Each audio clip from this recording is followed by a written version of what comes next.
Attention musicians, if you're starting a band or just starting a solo act on your own, go to the place on the internet where you can get equipment at great prices. HelloMusic.com. They have guitars, amps, mixers, and microphones, some at great low prices. Log on today and look at the equipment and the prices. www.hellomusic.com. Like them on Facebook for chances to win guitars, mics, and other band equipment. Remember the name, Hello Music.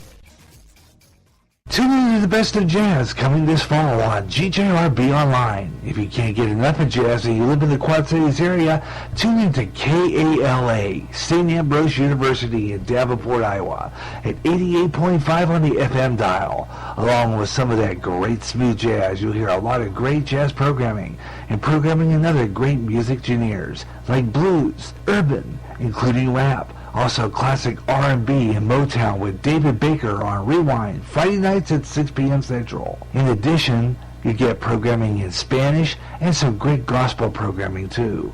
For more information on that great programming you'll hear, check out their schedule at www.sau.edu/KALA. Even if you don't live in the Quad Cities area, you can enjoy KALA anywhere in the world with their internet stream. Connect with KALA. Listen and enjoy. And welcome back to GJRB Online, the Gary Russen Program coming up. So stay right by your radio. Got a lot of good stuff coming up. Right now, though, it's time for Gary J's True News and Comment. How you doing, everyone? Glad you could be aboard with us today here for our great broadcast. And we got some good stuff coming up. First, let's start off with our True News and Comment. Leading the news in our True News and Comment this afternoon, President Obama addressed the growing threat of ISIS yesterday in a press conference at the White House.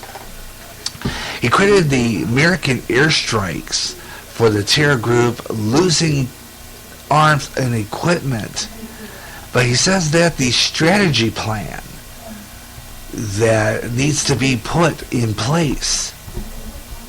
That I don't want to put the cart before the horse. We don't have a strategy yet. I think what I've seen in some of the news reports suggests that folks are getting a little further ahead of where we're at than we currently are.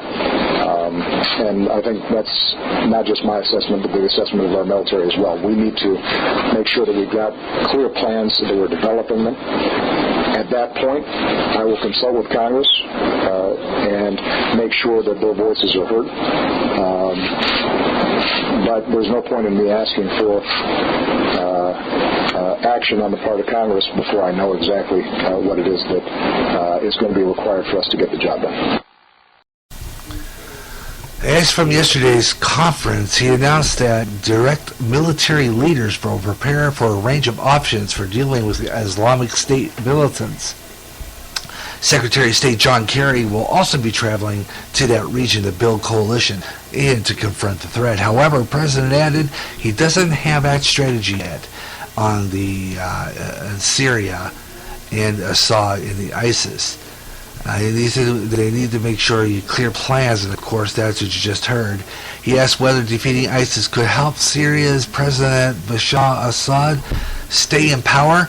Obama responded, I don't think this is a situation we have to choose between Assad and the kinds of people who carry on incredible violence and that we've been seeing there. And we will continue to support and moderate the opposition inside Syria, in part because we have to give people inside Syria a choice other than ISIL or Assad. Well, you know, if you're a big fan like I am of the TV show Cops, sad story about one of their crew members who was shot inadvertently by a cop or by a police officer during a robbery in Omaha, Nebraska. Bryce Dion, a audio technician who was believed to be the first member of the Cops production staff killed in the 25-year history of the show. The production company behind the Cops, Langley Productions, says that the statement that it was deeply saddened and shocked by this, and he was a really good friend to to the police officers. In a press conference, they are saying that an investigation is pending. Mr. Dion was also injured by a single gunshot and collapsed just inside the east doorway. Mr. Washington and Mr. Dion were both transported by Omaha Fire Rescue Squad to the University of Nebraska Medical Center, where they were pronounced dead shortly thereafter. Mr. Washington has a lengthy criminal history that includes a previous robbery arrest from the state of Missouri. On August 29, 2011, he started parole in Kansas City. He was transferred to Nebraska State Parole on September 25, 2013. His parole was due to expire on June 10, 2017. This incident is being investigated by the Omaha Police Department's Officer-Involved Investigations Squad. Langley Productions and Wendy's are cooperating with the investigation. The Omaha Police Department's Officer-Involved Investigation Squad has briefed Douglas County Attorney Don Klein. In addition, per state law, a grand jury will be convened to investigate the actions of the officers. The officers who discharged their weapons are 37-year-old Darren Cunningham. He is a 10-year veteran of the Omaha Police Department assigned to the Detective Bureau. 35-year-old Brooks Riley is a 4-year veteran of the Omaha Police Department assigned to the Northeast Precinct Uniform Patrol. His partner this night was 39-year-old Jason Wilhelm, also a 4-year veteran assigned to the Northeast Precinct. The investigation is in the early stages, but we felt it was imperative to brief the public with as much information as we have at this time. We are striving for unprecedented transparency in this investigation.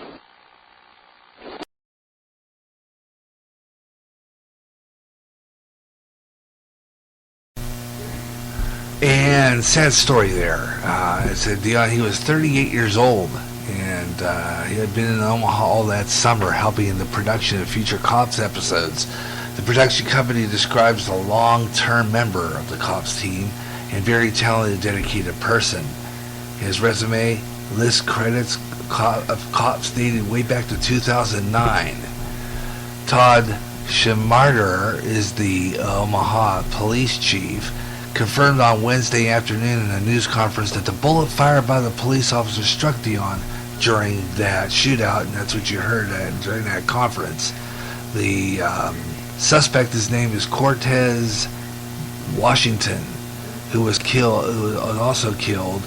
He described Dion as a friend of the officers, and this is sad. This is a loss of one of their great officers. Now, Dartell and I believe they will probably end up having to hire another production staff there, so I'm sure they'll keep that show going. It's a very successful show. Of course,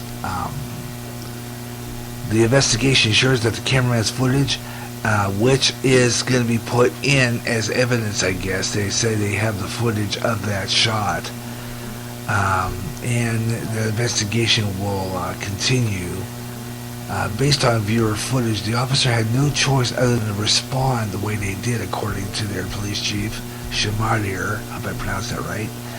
He anticipated the question about why many shots were fired.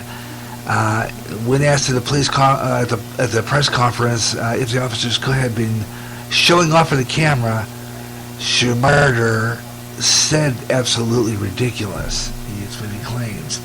He says there's a very harrowing situation. Asked whether or not cops would stop production in Omaha, the police chief said, we hadn't gotten that far. He said the investigation will go on, relying on the part of the cops team's footage.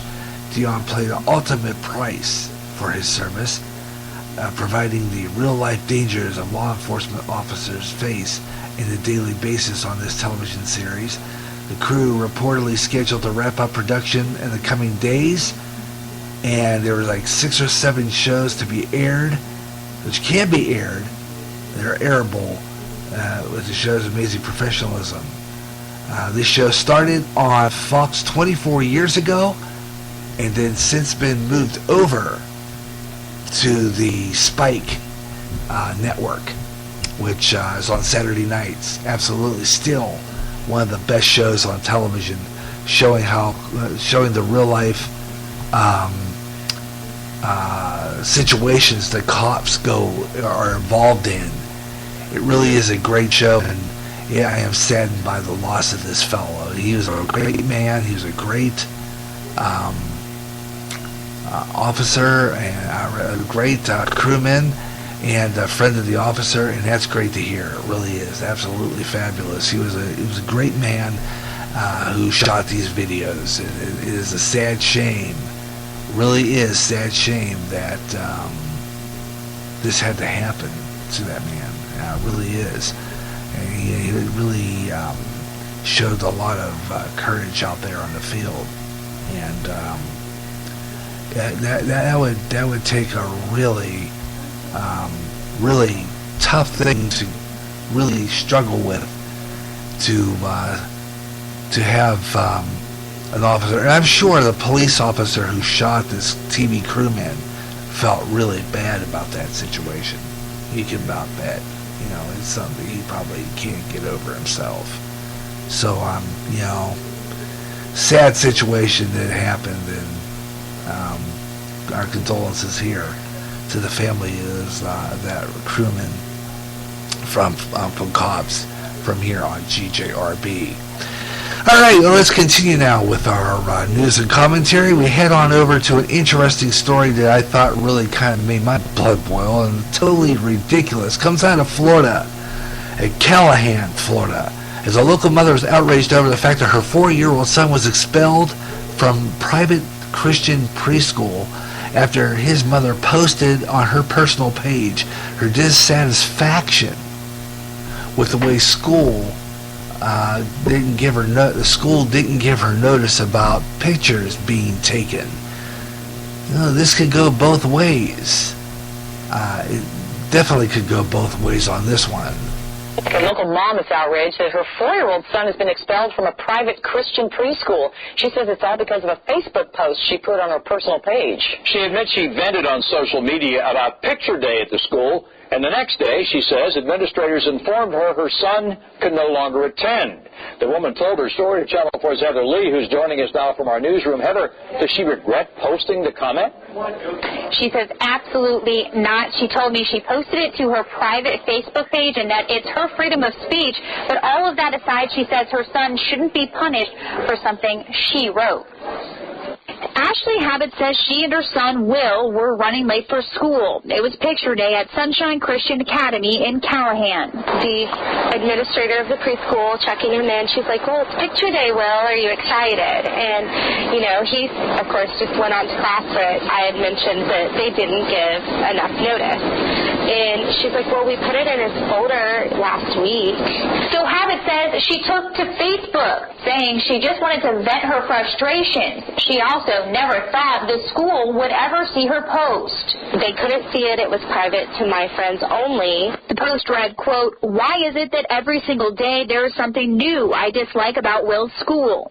Are my standards really too high, or are people working in the education field really just that ignorant?" She tagged the school in the post. The next morning, she received a call asking her to stop by the office when she drops off her son. They just felt like we weren't the right fit, parent relationship with the school, and that they didn't want him as a student anymore. And he had done nothing wrong. According to the letter of dismissal, it says, quote, "Your relationship with Sunshine did not get off to a very good start the first day of school. You utilized social media to call into question not only the integrity but the intelligence of our staff. These actions are also consistent with sowing discord, which is spoken of in the handbook you signed." I was in shock. Why would you expel a 4-year-old over something his mom posts on her private Facebook page only people on her friends list can see? Well, I reached out to the principal of the private school this morning, and I have not heard back yet. Tom. Thank you, Heather. Thank you, Heather. Interesting. No comment. That could go both ways, actually. I mean, you'd have to wonder if the kid is responsible enough to go to his mother and say, "Where's the picture day tomorrow?" So, I mean, there's like two ways that could go. But